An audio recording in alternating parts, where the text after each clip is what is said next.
ಎಲ್ಲರಿಗೂ ನಮಸ್ಕಾರ. ನಾನು Shruti. Welcome back to my another vlog. Friends, ಇದು ಫ್ರೈಡೇ ನೈಟ್ ಲಾಗ್ ಆಗಿರುತ್ತೆ. ಫ್ರೈಡೇ ಬಂದು ಈವ್ನಿಂಗ್ ನಾನು ಶಾಪ್ ಮುಗಿಸ್ಕೊಂಡು ಬಂದೆ. ಸೊ ಸಾಂಬಾರು ಏನೂ ಇರಲಿಲ್ಲ, ಹಾಗಾಗಿ ಜಸ್ಟ್ ಒನ್ ಟೈಮಿಗೆ ಫ್ರೈಡ್ ರೈಸ್ ಮಾಡ್ಕೊಳ್ಳೋಣ ಅಂತ ರೆಡಿ ಮಾಡ್ಕೋತಾ ಇದ್ದೆ.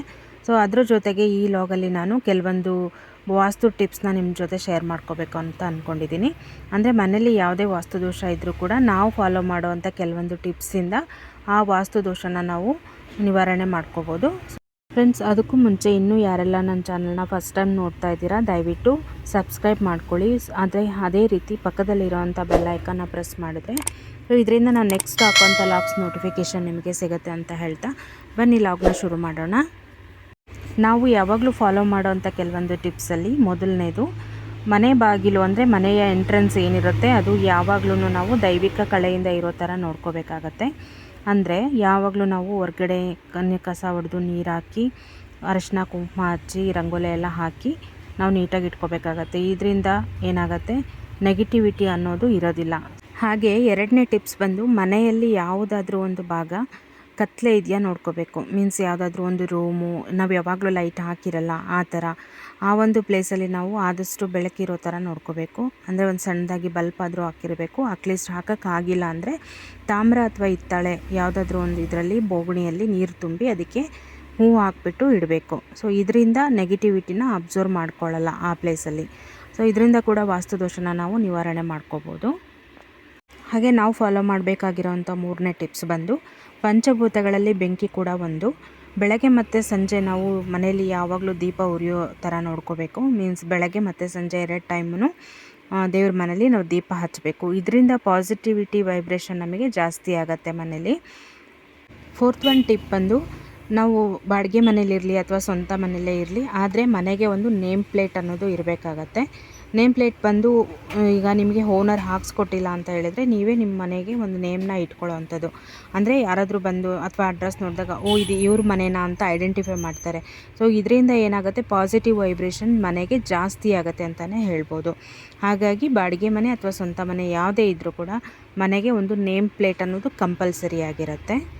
ಫಿಫ್ತ್ ಒನ್ ಟಿಪ್ ಬಂದು, ನಾವು ಮನೆಯಲ್ಲಿ ಯಾವುದೇ ಒಂದು ಕೆಲಸ ಮಾಡುವಾಗ, ಅಂದರೆ ಒಂದು ಅಕ್ಕಿ ಮಾಡ್ತಾ ಇರ್ಬೋದು, ಅಥವಾ ಒಂದು ಅಡುಗೆ ಕೆಲಸ ಮಾಡ್ತಾ ಇರ್ಬೋದು, ಅಥವಾ ವರ್ಕ್ ಫ್ರಮ್ ಹೋಮ್ ಮಾಡೋರಾಗಿರ್ಬೋದು, ಅಥವಾ ಯಾವುದೇ ಒಂದು ಶಾಪಲ್ಲಿ ಬಿಸ್ನೆಸ್ ಮಾಡೋರಾಗಿರ್ಬೋದು, ಪೂರ್ವ ದಿಕ್ಕಿನಲ್ಲಿ ಕುಳಿತು ಕೆಲಸ ಮಾಡೋವಂಥದ್ದು. ಅಂದರೆ ಈಗ ಒಂದು ರೆಸ್ಟ್ ಮಾಡಬೇಕು ಅಂದರೂ ಕೂಡ ಒಂದು ಪೂರ್ವ ದಿಕ್ಕಲ್ಲಿ ಕೂತ್ಕೊಂಡು ರೆಸ್ಟ್ ಮಾಡಿದ್ರೆ ಸೊ ನೆಗೆಟಿವಿಟಿ ಅನ್ನೋದನ್ನು ನಮ್ಮ ಮೈಂಡಲ್ಲಿ ಅದು ಬ್ಲಾಕ್ ಮಾಡುತ್ತೆ. ಹಾಗಾಗಿ ಪಾಸಿಟಿವ್ ವೈಬ್ರೇಷನ್ನ ನಮಗೆ ಜಾಸ್ತಿ ಮಾಡುತ್ತೆ. ಹಾಗಾಗಿ ಪೂರ್ವ ದಿಕ್ಕಿನಲ್ಲಿ ಯಾವುದೇ ಕೆಲಸಗಳನ್ನ ಮಾಡಿದ್ರೆ ವಾಸ್ತು ದೋಷ ಅನ್ನೋದು ಇರೋದಿಲ್ಲ ಅಂತ ಹೇಳ್ಬೋದು. 6ನೇ ಟಿಪ್ ಬಂದು, ನಮಗೆ ಏನಾದರೂ ಶತ್ರುಗಳ ಕಾಟ ಇದೆ ಅಂತ ಅನಿಸಿದ್ರೆ ಮನೆಯ ಮೇಯ್ನ್ ಡೋರ್ ಮೇಲ್ಗಡೆ ನಾವು ಕೃಷ್ಣನ ಕೊಳಲು, ಅಂದರೆ ಬಿದಿರಿಂದ ಮಾಡಿರುವಂಥ ಕೃಷ್ಣನ ಕೊಳಲು ಏನಿರುತ್ತೆ ಅದನ್ನು ತೊಗೊಂಬಂದು ಮನೆಯ ಎಂಟ್ರೆನ್ಸ್ ಡೋರ್ ಮೇಲ್ಗಡೆ ಕಟ್ಕೊಳ್ಳೋವಂಥದ್ದು. ಸೊ ಅದ್ರ ಕೆಳಗಡೆ ನಾವು ಓಡಾಡೋ ಅಂಥದ್ದು.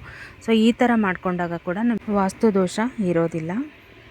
ಫ್ರೆಂಡ್ಸ್, 7ನೇ ಟಿಪ್ಪು ಬಂದು, ಹಣ ಅಂದ್ರೇ ನೀರು ಅಂದರೆ ಹಣ ಅಂತ ಹೇಳ್ಬೋದು. ಯಾರ ಮನೆಯಲ್ಲಿ ಜಾಸ್ತಿ ನೀರು ಯಥೇಚ್ಛವಾಗಿ ಖರ್ಚು ಮಾಡ್ತಾರೆ ಅವ್ರ ಮನೇಲಿ ಲಕ್ಷ್ಮಿ ಅನ್ನೋದು ಇರೋದಿಲ್ಲ. ಅಂದರೆ ಹಣ ಬರುತ್ತೆ ಆದರೆ ಉಳಿಯೋದಿಲ್ಲ. ಹೇಳ್ತಾರೆ, ನಂಗೆ ತುಂಬ ಖರ್ಚಾಗ್ಬಿಡತ್ತೆ, ಇರೋದೇ ಇಲ್ಲ ದುಡ್ಡು ಅಂತ.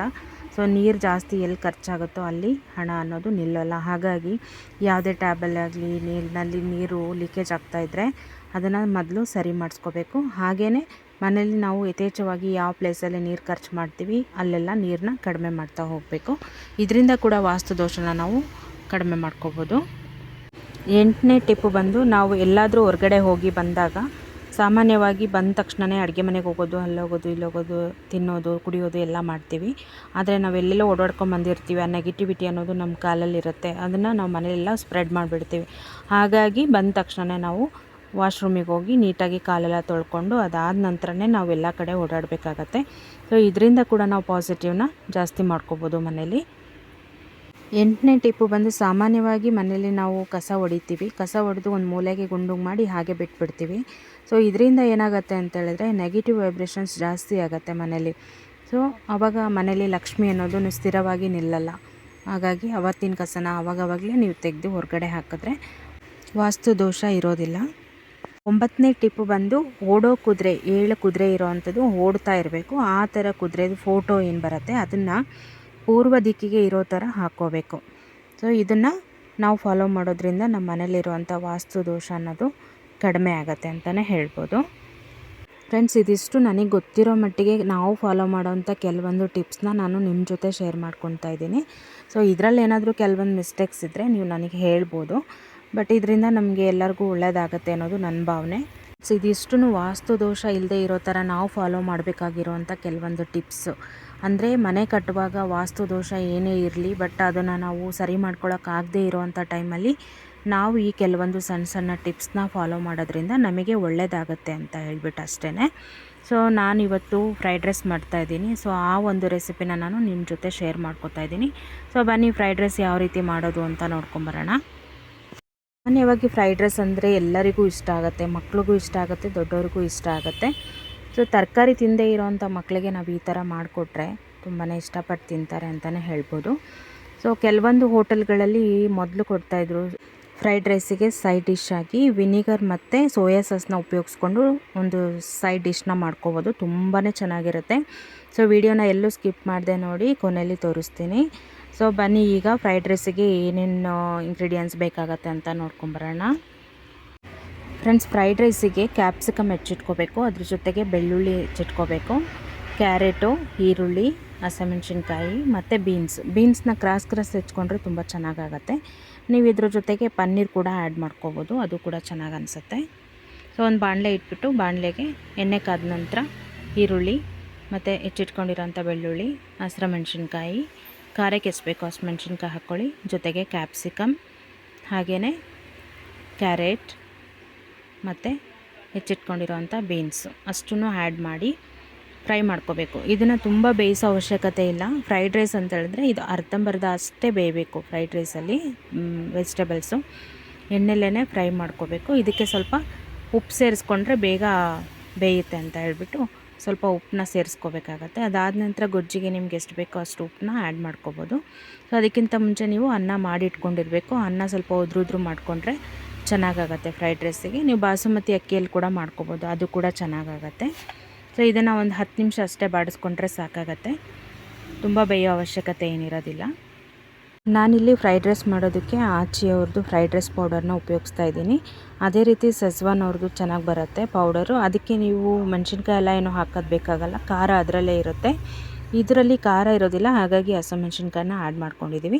ಸೊ ಎರಡೂ ಪೌಡರ್ ಇಲ್ಲ ಅಂದರೂ ಕೂಡ ಹಾಗೇ ಮಾಡ್ಕೋಬೋದು. ಡೈರೆಕ್ಟಾಗಿ ತರಕಾರಿ ಎಲ್ಲ ಇದೇ ಥರ ಫ್ರೈ ಮಾಡಿಕೊಂಡು ಇದಕ್ಕೆ ಕಾಳು ಮೆಣಸಿನ ಪುಡಿ ಜೊತೆಗೆ ವಿನಿಗರು ಮತ್ತು ಸೋಯಾ ಸಾಸ್ನ ಹಾಕಿಬಿಟ್ಟು ಜಸ್ಟ್ ಅನ್ನ ಹಾಕಿ ಕಲಿಸ್ಕೊಂಡ್ರೆ ಫ್ರೈಡ್ ರೈಸ್ ರೆಡಿ ಆಗುತ್ತೆ. ಇಲ್ಲ ಪೌಡರ್ ಇದ್ದರೆ ಈ ಥರನೂ ಮಾಡ್ಕೋಬೋದು. ಈಗ ತರಕಾರಿ ಸ್ವಲ್ಪ ಮೆತ್ತಗಾಗಿದೆ. ಈ ಟೈಮಲ್ಲಿ 1-2 ಸ್ಪೂನಷ್ಟು ವಿನಿಗರ್ನ ಆ್ಯಡ್ ಮಾಡ್ಕೋಬೇಕು, ಜೊತೆಗೆ 1-2 ಸ್ಪೂನಷ್ಟು ಸೋಯಾ ಸಾಸ್ನ ಆ್ಯಡ್ ಮಾಡ್ಕೋಬೇಕು. ಫ್ರೈಡ್ ರೈಸಿಗೆ ಸೋಯಾ ಸಾಸ್ ಮತ್ತು ವಿನಿಗರ್ನ ಸೇರಿಸಿದ್ರೇ ರುಚಿ ಚೆನ್ನಾಗಿ ಬರೋದು.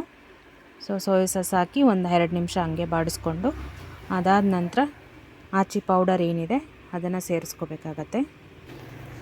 ನಂತರ ಚೆನ್ನಾಗಿ ಮಿಕ್ಸ್ ಮಾಡಿಕೊಂಡು 1-2 ನಿಮಿಷ ಅಷ್ಟೇ ಸಾಕಾಗತ್ತೆ. ಅದಾದ ನಂತರ ಅನ್ನ ಸೇರಿಸ್ಬಿಟ್ಟು ರುಚಿಗೆ ತಕ್ಕಷ್ಟು ಉಪ್ಪು ಸೇರಿಸ್ಕೊಂಡು ಕಲಿಸ್ಕೊಂಡ್ರೆ ಫ್ರೈಡ್ ರೈಸ್ ರೆಡಿ ಆಗುತ್ತೆ.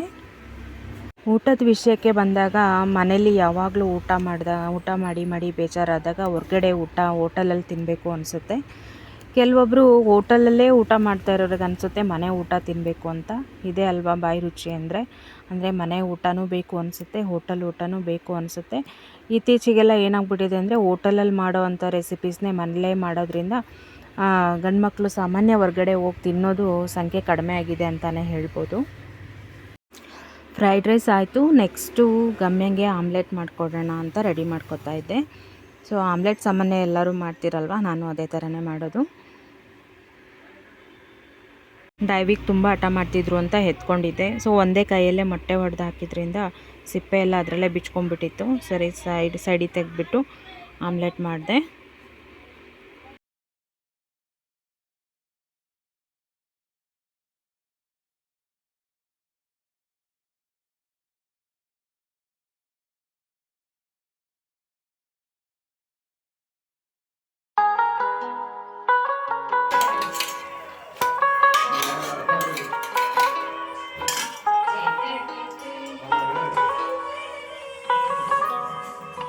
ಫ್ರೆಂಡ್ಸ್, ನಾನು ಆಗಲೇ ಹೇಳಿದ್ನಲ್ಲ ವಿನಿಗರ್ ಮತ್ತು ಸೋಯಾ ಸಾಸ್ನ ಉಪಯೋಗಿಸ್ಕೊಂಡು ಫ್ರೈಡ್ ರೈಸ್ ಜೊತೆಗೆ ಒಂದು ಸೈಡ್ ಡಿಶ್ನ ಮಾಡ್ಕೋಬೋದು ಅಂತ ಹೇಳಿ.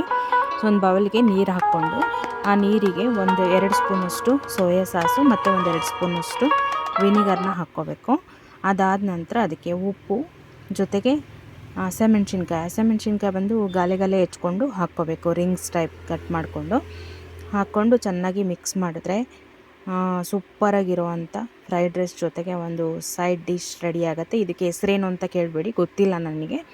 ಬಟ್ ಟೇಸ್ಟ್ ವೈಸ್ ತುಂಬಾ ಚೆನ್ನಾಗಿದೆ. ನಮ್ಮ ಅತ್ತೆಯವರೆಲ್ಲ ಮದುವೆಗೆ ಮುಂಚೆ ಯಾವುದೋ ಒಂದು ಒಳ್ಳೆ ಹೋಟೆಲಿಗೆ ಊಟಕ್ಕೆ ಹೋದಾಗ ಅಲ್ಲಿ ಈ ಥರ ಕೊಟ್ಟಿದ್ರಂತೆ. ಸೊ ಅವರು ಮನೆಗೆ ಬಂದು ಟ್ರೈ ಮಾಡಿದ್ರಂತೆ, ತುಂಬ ಚೆನ್ನಾಗಿ ಬಂದಿತ್ತು ಅಂತ. ಸೊ ನಾವು ಯಾವಾಗ ಆಯಿತು ಫ್ರೈಡ್ ರೈಸ್ ಮಾಡಿದಾಗ ಈ ಥರ ಒಂದು ಮಾಡ್ಕೋತೀವಿ, ತುಂಬಾ ಚೆನ್ನಾಗಿರುತ್ತೆ. ನೀವು ಒಂದು ಸರಿ ಟ್ರೈ ಮಾಡಿ ನೋಡಿ. ಚೆನ್ನಾಗಿ ಅನಿಸಿದ್ರೆ ಕಮೆಂಟ್ ಮಾಡೋದನ್ನು ಮರಿಬೇಡಿ, ಓಕೆನಾ? ಇದಿಷ್ಟು ಇವತ್ತಿನ ವ್ಲಾಗ್ ಆಗಿತ್ತು. ಈ ವ್ಲಾಗ್ ಯಾರಿಗೆಲ್ಲ ಇಷ್ಟ ಆಯಿತು ದಯವಿಟ್ಟು ಲೈಕ್ ಮಾಡಿ, ಶೇರ್ ಮಾಡಿ, ಕಮೆಂಟ್ ಮಾಡಿ, ಹಾಗೆ ಸಪೋರ್ಟ್ ಮಾಡಿ ಅಂತ ಹೇಳ್ತಾ ನೆಕ್ಸ್ಟ್ ವ್ಲಾಗಲ್ಲಿ ಸಿಗೋಣ. Thank you, take care, bye.